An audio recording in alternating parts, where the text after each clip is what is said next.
Well, I'm happy to have you here, Brian. Thank you. We're going It's to good get be here, started. Andy. You Okay. can say your name, your role, and one word that best describes image for you. Okay. My name is Brian Horn. I am the current president of American Association of Petroleum Geologists, or AAPG. The word I would describe that describes image for me would be integration. What brought you to image this year? Well, I'm the president of AAPG. Out of responsibility, obligation? No, I would have come anyway. I'm just kidding. But no, I mean, I've been last year. I was the technical chairman on the AAPG side. So I put the technical program together. This year, I was more of the general chair, kind of advisor to Julian and Paula. A little bit. And then also, there's a lot of things with regard to, we have a lot of meetings around AAPG and the function of the organization and the meeting with all the regions and the sections and stuff like that. So you got the opportunity to open the opening session. You were one of the speakers before the panel came on. Mm-hmm. What was your experience of that? And what was your takeaway of what was shared at the opening session? Well, I mean, for me, it's 5 minutes, right? So you're not gonna have a big conversation. But no, my preference is to just look, let's enjoy this, right? This is the opening ceremony. We're all here together. But also let's be realistic about why we're here and then what's really important, right? At the end of the day, right? And because for me, a lot about this meeting is more about networking and about engagement with other people, right? Particularly now as president of AAPG, it's about the students and about the young professionals, because they are the future of this event, right? They are the future of energy for the world, and we need to invest in them. What aspects of image do you think really highlight and encourage that development of the students and the young professionals to become that next leadership generation? Well, I think, it used to be where we had a student poster session, right? But then when we did the technical session last year, it was like, why are we defining students versus professionals? Because all these students are doing professional work. So we just said it was a poster session, right? Come present your poster, right? It's a refereed presentation, right? Yeah. And it's good for new professionals to get feedback, right? Yeah. Oftentimes a poster is a lot more work actually than a technical talk, right? Because you got to stand there for 3 hours, but it's much more interactive, right? You'll get far better feedback with someone in a one-on-one dialogue about your poster, about what you think, about the technical work that you've done, as opposed to me standing up for 17 minutes, going through 20 PowerPoint slides, and then answering 2 questions at the end. Yeah. It's not as effective. You're AAPG president now. That means you've probably attended many of these conferences in the past. What do you think? How have these kinds of events and image specifically contributed to your career and your development in your professional life? Well, I think a big part of it, when you do a technical presentation, one, you got to write an abstract. 2, you got to show up, right? And then also it's about communication, right? I mean, it's great to do scientific work, but if you can't communicate it easily and simply, it gets lost and people don't want to listen, right? So, and this is one of the critiques I have for myself is I'll generate a presentation, I'll have a talk ready, and then it's like, okay, what can I eliminate? How can I simplify it, right? Because what most speakers forget is that the people in your audience are seeing it for the very first time. So while you're ready to go on to slide 3, they're still trying to digest what was on slide 1, right, in their head. Yeah. So, yeah. And then at that point, you've lost them as you go to slide 3. Because you don't want to, it's like, oh gosh, and the other thing is just, if there's more than 15 words on a slide, and most talks are that way, which is unfortunate. Yeah. But I mean, like for example, I was perusing the website for the Petroleum Engineering Department at the University of Texas. Okay. And I'm a geoscientist, but I did have to do a minor in petroleum engineering, right? So I did learn the value of that, and actually it made me a much better geologist, right? But what I would say is that there is just a link on there from one of the professors, the 15 things what you need to know when you do a presentation, right? And it was, and he actually has a seminar on how to create a presentation, which most people don't learn. Now, maybe now universities are teaching that and things like that, but that's a really important skill, right? Because we all do it in business. Well, speaking of that, communication and business, so this is a technical conference, so you might be speaking mostly to other geoscience professionals, but you also work with managers, business people that may know very little about the technical aspects of your profession. How does geoscientists and in your career, how do you go between talking to managers who may be less technical and talking to something like an image audience where maybe it's a bunch of technical people? Right. Well, the first question you have to ask yourself when you're putting a presentation together is, who's the audience? Yeah, who's this for? Right? Who's this for? Yeah. Right? Because if it's for my boss, who's an accountant, right? He's not going to care about the tectonics of the equatorial margin, right? He's just not interested in that, right? So whereas if it's for a structural geology class, that's all they want to hear, right? So that's a big part of it. Yeah. What are your 3 priorities to piggyback off the opening session? What are your 3 priorities for Image this year? My 3 priorities. Oh wow. Well, the first one is being visible, right, to all of the people that are here, all the attendees, and being available, right? We are an organization that is about engagement and about improving, right? And so I, for lack of anything else, I am the face of that for the next year, right? Yeah. So it's incumbent upon me to engage with the membership, right? It's also incumbent upon me to lead, to say, these are the things we need to do, and then prioritize which ones are going to have the biggest impact, and then move them forward. And I think then finally is, just on a personal level, is just continue to expand my network. Right. Right? Yeah. Well, if you can or are willing to share, what do you feel what is one area you are trying to move in your leadership role over the next year? Okay. To yeah, no, that's really good. So obviously, at the end of the day, we are a business, so the finances are really important, right? This conference is a lot of the revenue that AAPG relies on for the rest of the year. And a lot of people rely on that because it has to be successful. There's that. There's the education part, which is, since COVID, and I hear this all the time, but it's really true, a lot of the systems that were in place and a lot of the ways that we used to engage are completely different now. And a lot of things got broke, right? And the narrative around the energy transition and a lot of places that, we're going to end oil and gas by 2030 or 2050, ultimately the physics caught up with that narrative, right? It's just not going to happen, right? But the problem is that the messaging to the public is about energy is not about the economy.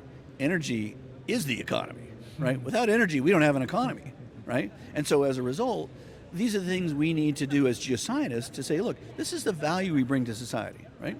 This organization, AAPG, SCG, SPE, the oil and gas industry, has lifted literally billions of people out of poverty, right? And we got billions more to go.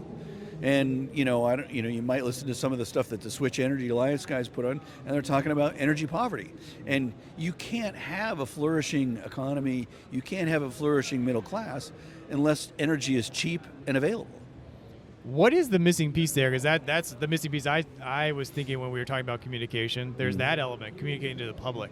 What do you think the geosciences and maybe even AAPG specifically could do better to better communicate the needs of what the geosciences bring to the world in general? No, that's a good question. I think, like most things, it's about education, but at the K through 12 level, really, right? And understanding, teaching our children to be energy literate, right? Understanding what 90% or I don't know, whatever, a large percentage of the things that they interact with on a day-to-day basis are made from petroleum products, right? And I'm not talking about electricity, right? I'm talking about all the stuff from your shoelaces to your belt to your razor to your makeup, all this stuff, right? And so that's really important to understand how that happens. Transportation is a big thing, right? But I think also it's about educating, look, all forms of energy, we need to stop this competition of some forms of energy are better than others, right? Because all of it is useful, and it all plays a role in certain parts depending upon where you live, right? If you live in Arizona, well, yeah, then solar makes a lot of sense, but also let's be realistic about it's not free, it's not environmentally neutral, right? No energy is, right? Yeah. And so then it's about energy density at some point, right? Where am I going to get the biggest bang for my buck? So. One of the common things I've heard from people being interviewed and just talking to people out here is that image is unique in that it bridges this academia and industry. They're kind of here together. How has AAPG been a part of that to make image that unique feel? Or what do you think about that statement, that is a unique aspect of image for some attendees? Well, it is important. All of the future geoscientists are currently either in high school or in university, right? And one of the problems that we've seen is that with the big crew change, as we've said it in the oil and gas business, of all the people who have retired, right? And we have this very bimodal distribution of age distribution in the industry. There's a huge percentage of population that's almost over 60 or older, right? And then there's another population that's around 27, 30, roughly right in there, right? And there's nobody in the middle, right?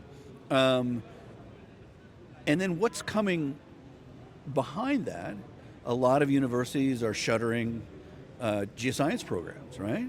A lot of universities don't teach petroleum geoscience. And part of it is because, the faculty eventually retire, and there aren't faculty that are necessarily have that research bent. Therefore, they're more into other, geoscience topics, which isn't so bad. I think for me, the most important thing is if I'm hiring someone out of university, I want to know that they've been trained as a geoscience, right? That they know how to think and answer questions critically, with whether it's structure, whether it's mineralogy, whether it's igneous petrology. They don't have to be a sedimentologist, right?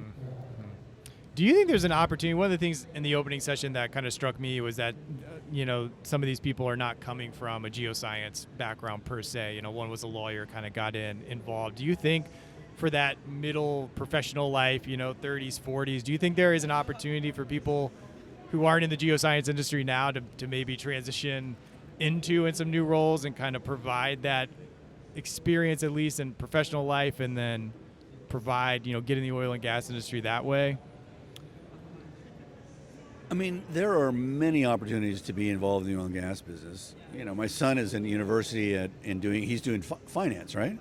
And he wants to do energy finance, right? Okay. Because a lot of, at the end of the day, there's a past president of AAPG. His name was Marlon Downey, and he said, geology is a science, but exploration is a business, right? And at the end of the day, this is a business, right? So it is about dollars and cents, but all energy forms are that way, windmills, solar panels, nuclear, hydro. It's all about, is it commercial, right? So we hear a lot of these things about, oh yeah, this is the latest and greatest technology, and a lot of it is subsidized. But at some point, is it really going to matter? Is it really going to be a sustainable business? Right? Why do you believe AAPG's mission still matters today? Well, because, like I said, energy is the economy, right? And we're going to need petroleum for the next 50 to 100 years. Now, the question is what percentage of the energy mix it will take, right? It's I read a very interesting book written by an economist of all people, a guy by the name of Daniel Lacal. He's a Spaniard, and he's a very good economist. And the title of his book was "The Energy World is Flat." And one of the things he talked about was, he said that technology has been the great equalizer in the energy world, right? I mean, look, the technology of drilling horizontal wells has completely changed North America and made the United States the largest producer of oil and gas, right? The technology of completions, right?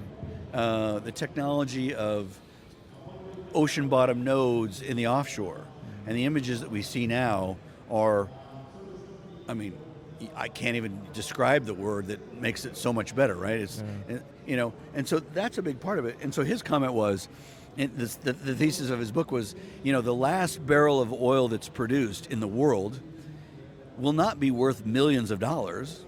It won't be worth anything, because at some point technology will surpass that, and oil won't become necessary, right? Whatever that is, right?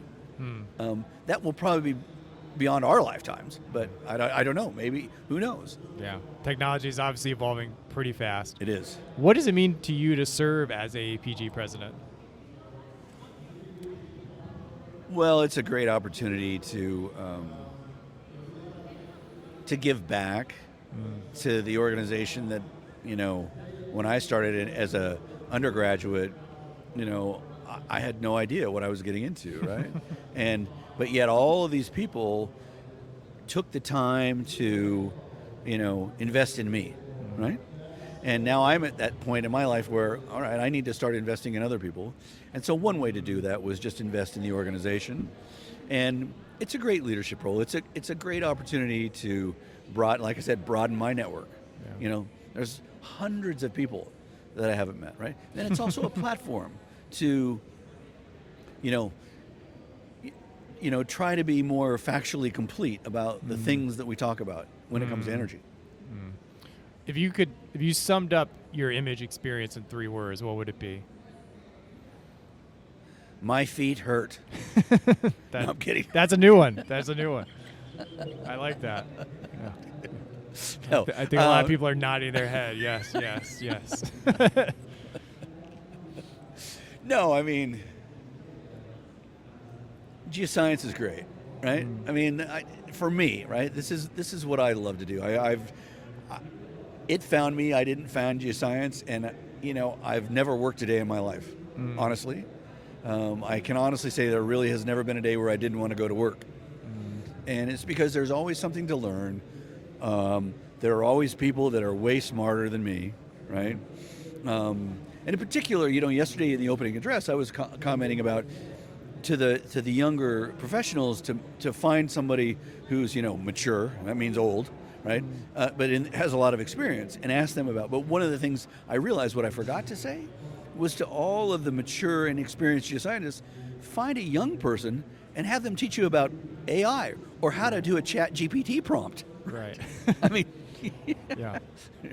Much less use your iPhone, but I mean, no, I'm kidding. But you know, I'm saying I kind of missed that, right? And I just realized that today. I was like, oh crap, right?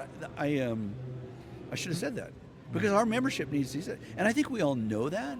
But also, it's not a one-way street, right? Right. All of the young people that are here have a lot to teach me, and a lot to teach all the people that are here, right? Because they're doing cutting-edge research, right? And it's great to be able to say, oh yeah, ask questions. Because I think more than anything else,